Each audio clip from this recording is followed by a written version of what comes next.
So 3.5, we're going to talk about infinite limits. So it helps when we have limits where we can't do anything with it. We can't multiply by the conjugate here. We really can't manipulate this to be something that we could plug a value in and not get 0 in the denominator, so it helps to graph it. So we're going to talk about vertical asymptotes in a couple slides, but if we had, bless you, a function like this, where we have the vertical asymptote is usually where it's going to ask you to find the limit of. So here it'd ask you something like find the limit as x approaches 2. What would our limit be as x approaches 2 here?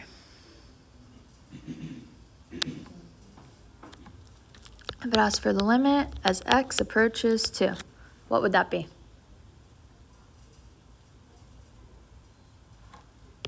Awesome, it does not exist because as we approach 2, coming from the left side and coming from the right side, we approach 2 different numbers. So it would have to be a little bit more specific. It would ask you the separate limits, the limit, or one-sided limits as x approaches 2 from the negative direction. So coming from the left, what's our y value as x approaches 2 coming from the left? Negative infinity. I'll call it f of x would equal negative infinity. Perfect. And then the limit as x approaches 2 coming from the right of our function here. So as we go from the right, what y value are we approaching? Positive infinity. Awesome. So we're going to see a lot of questions like this in this section, but it's not going to give us the graph every time. So we can either plug numbers in like our chart here, or you can graph it or have an idea of how your graph looks to find what your limit's going to be. So most of the time for these types of questions in this section, it'll ask you one-sided limits. This page just has what we just did. So the limit as x approaches 2 from the negative direction we said was negative infinity. As x approaches 2 from the positive direction would be positive infinity.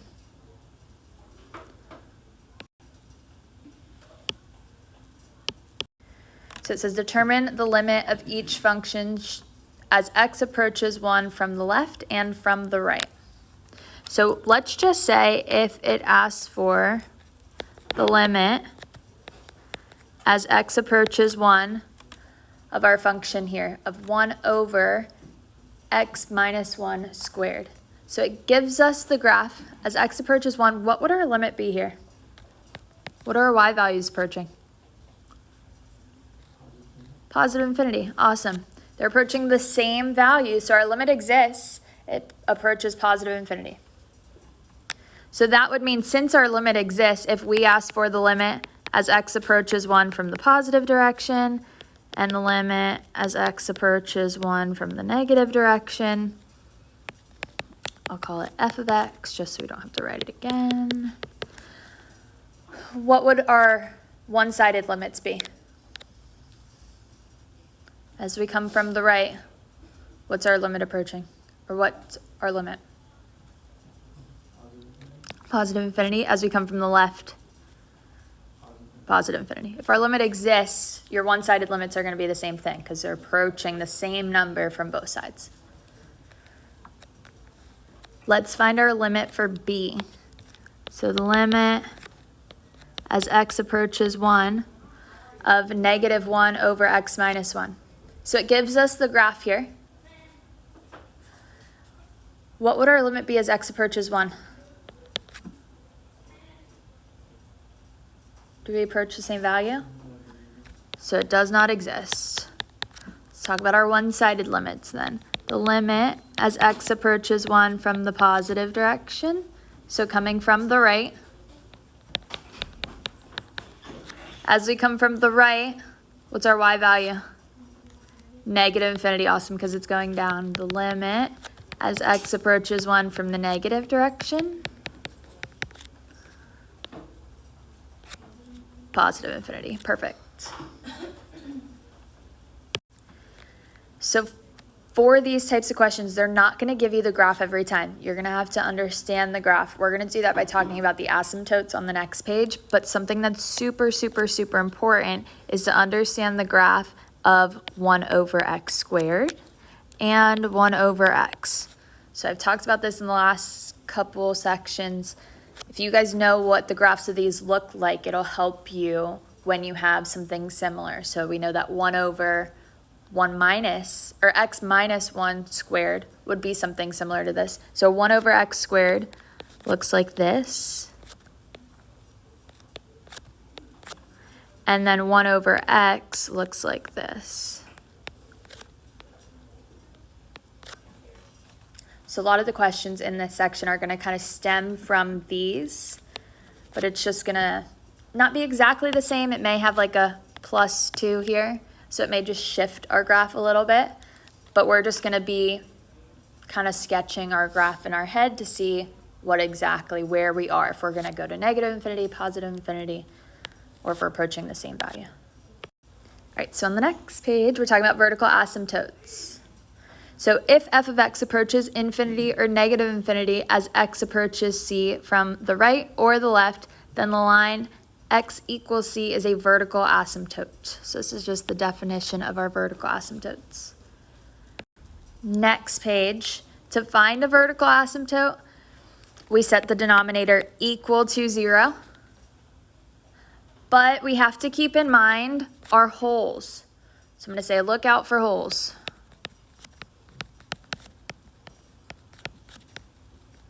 We know if we have a common factor in our numerator and denominator, we cancel those out because we have a hole there. You can't have a vertical asymptote through your hole. So I would always look for holes first and then set your denominator equal to 0. So example 2, we're finding our vertical asymptotes. We should be professionals at this point. So we set our denominator equal to 0. What would our vertical asymptote be for A?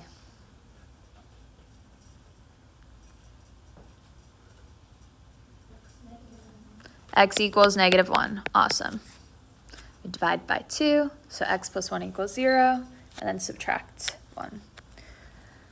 For B, let's make sure we don't have any common factors here. Can I factor the numerator? No, it is not the difference of squares. You cannot factor that. Can I factor the denominator? Yeah. X plus 1, x minus 1. Do we have any common factors in the top and the bottom? No. So we just set our denominator equal to 0. So what would our vertical asymptotes be here? X equals 1 and x equals -1. Or you could say x equals plus or minus 1. So we've got 2 vertical asymptotes here. And then what about for C? Let's factor our numerator. What does our numerator factor into? X plus 1, x minus 1. And our denominator is x minus 2. Do we have any common factors? Nope. So we just set our denominator equal to 0. So what's our vertical asymptote? X equals 2. So for questions like these, you'll see some in the homework. I'm going to go back to A. Let's say that it asks for the limit as x approaches -1 of 1 over 2x plus 1. This would be like a question you would see on the homework or on the test. It's not going to give you the graph, but we know we have a vertical asymptote at x equals -1. So to figure out what the rest of our graph looks like, where those boomerangs are, we can plug in values on the left side of our vertical asymptote and the right side of our vertical asymptote and figure out where our graph is. So if we plugged in a value on the left side, what's the number on the left? Sure, -2. So we have 1 over 2 times -2 plus 1.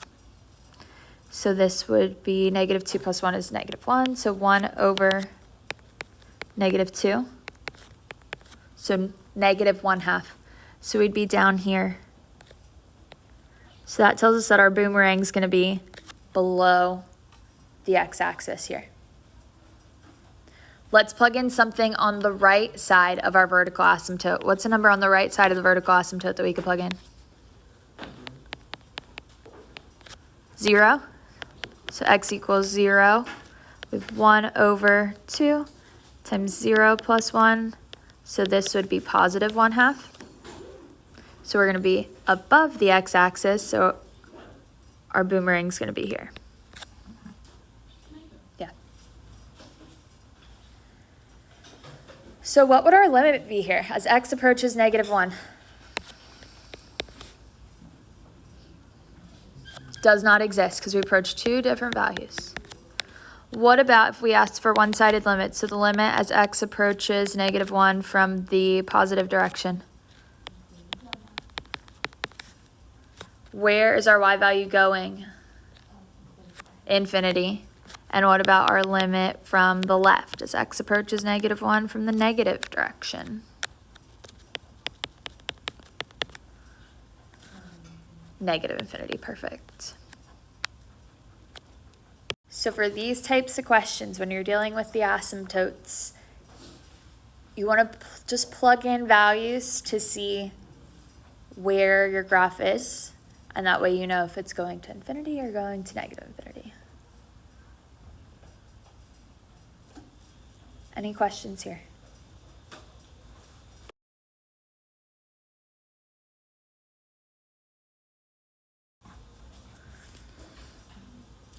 So this says if both the numerator and the denominator are 0 at x equals c, you obtained the indeterminate form 0 over 0, and you cannot determine the limit behavior at x equals c without further investigation. So we'll have to, if you have 0 over 0, you don't have enough information to find the limit yet, but we can do more. So properties of infinite limits. If the limit as x approaches c of f of x equals infinity, and the limit as x approaches c of g of x equals some number. So the L just stands for some number. If we have a value, it's not infinity, it would be something like our limit's 5. If we add the limit as x approaches c of f of x plus or minus g of x, so if we add the limit of infinity plus some number, this would equal infinity. So you can find your two limits separately. We can do the limit as x approaches c of f of x plus the limit as x approaches c of g of x.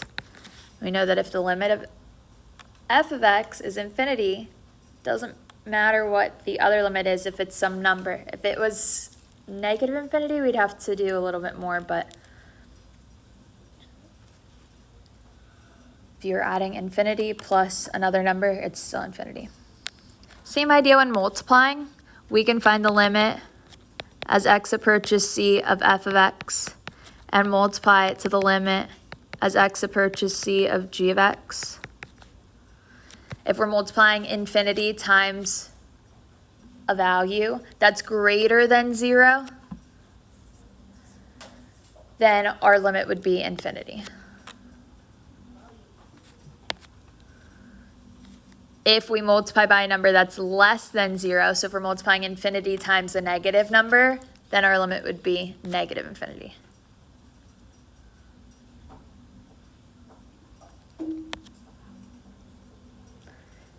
And then the quotient property is the limit as x approaches c of g of x. If we get some value for that, so if we get some number over infinity, then our limit would be 0.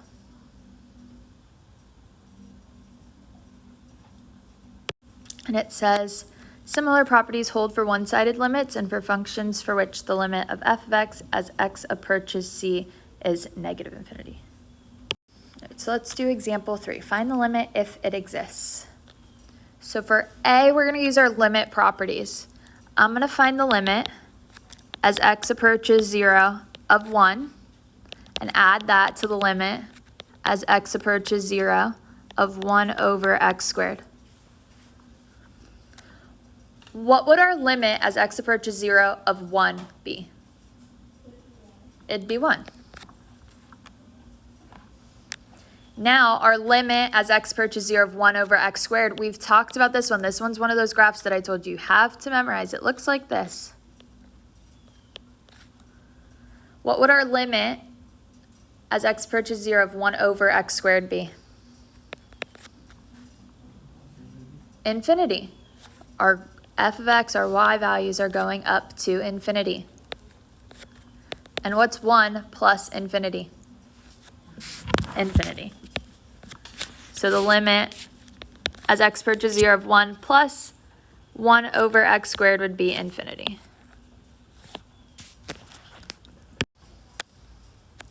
So for B, what would we want to do first?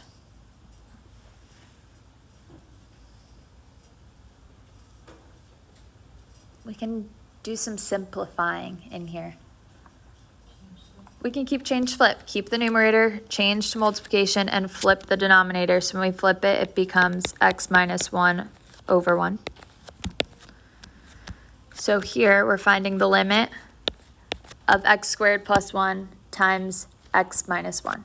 So we can separate this. We can find the limit as x approaches 1 from the negative direction of x squared plus 1. Get that answer and then multiply it to the limit as x approaches 1 from the negative direction of x minus 1.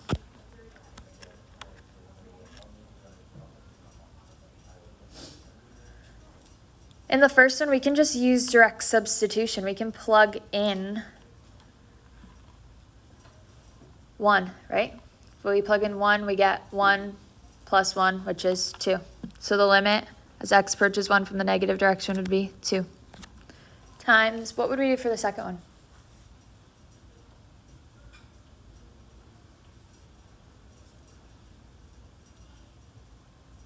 We could also use direct substitution. We can just plug it right in.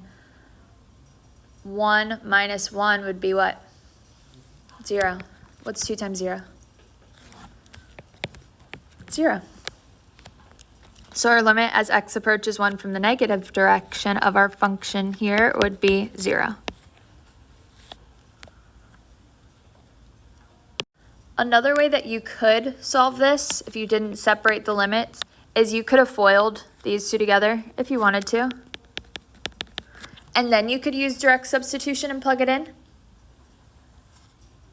You'll get the same answer. All right, next let's look at C. So here, let's try factoring, see if we have any common factors that will cancel. How do we factor the numerator? Take out an x, and we're left with x minus 3 over x minus 1. This can't really do anything. So let's try to graph it and see what our graph looks like. So where would our vertical asymptote be? X equals 1 would be our vertical asymptote. So if I graphed this, I have a vertical asymptote at 1. Now let's figure out where our graph is on the left and the right side. So it may be helpful, but let's figure out what our graph is on the left and the right side. So let's plug in a number on the left and we'll plug in a number on the right. What's a number we can plug in on the left? Sure, let's plug in 0. So I'm going to plug in 0. We get 0 times 0 minus 3 over 0 minus 1, which would be 0. It doesn't really help us that much because it's right on our vertex. Maybe let's plug in a number closer to our vertical asymptote. What's number closer to our vertical asymptote?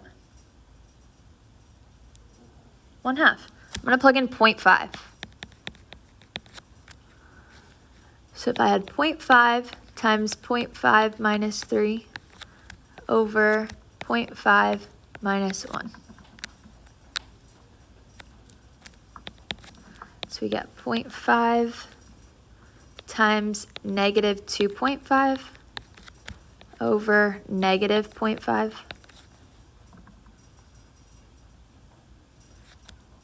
Do we have any common factors that cancel? We have a 0.5 on the top and the bottom. That'll cancel. So we're left with negative 2.5 over negative 1, which a negative divided by a negative would turn to a positive. So this would be positive 2.5. So that helps us out a little bit. That tells us that we're going to be up here. So our graph is going to look like this on the left side. Let's figure out the right side. What's a number on the right side of our vertical asymptote that we can plug in?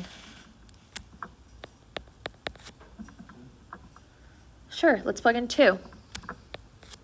So we've got 2 times 2 minus 3 over 2 minus 1. So 2 times negative 1 over 1 would be negative 2. Right, this is helpful. That tells us we're going to be below here.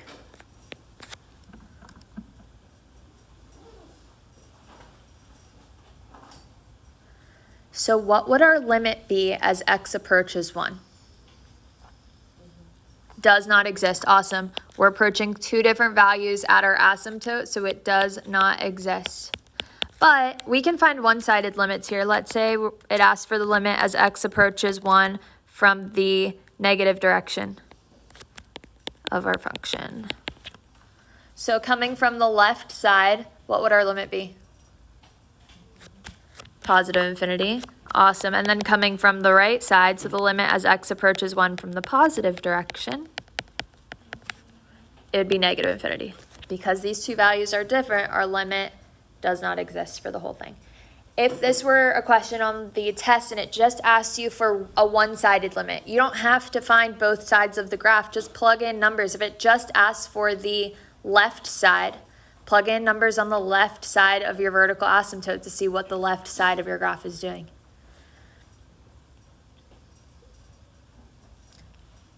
Any questions here? Something else to keep in mind, so helpful hint when we're doing these, since we won't have a calculator for the test. When you're finding the limits, so if you had something like 1 over x squared, the limit as x approaches 0. If we were to hypothetically plug in numbers, if we didn't know what this graph looked like, and we wanted to plug in numbers closer and closer to 0, you'd want to plug in something like 0.9999 or like 0.00001, something really, really close. If we divide 1 by 0.00001, if you divide a number by a really, really small number, you'd get numbers closer and closer to infinity. So obviously if you put 1 divided by 0.00001 in the calculator, it's not going to give you infinity, but it'll give you a really big number. So the smaller the number you plug in at the bottom, the bigger the number is going to be. And we know that this graph is going to infinity the closer we get to 0.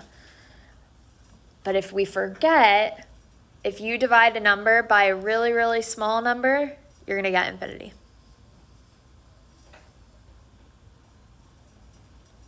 We'll get really, really big numbers, but it just keeps getting bigger.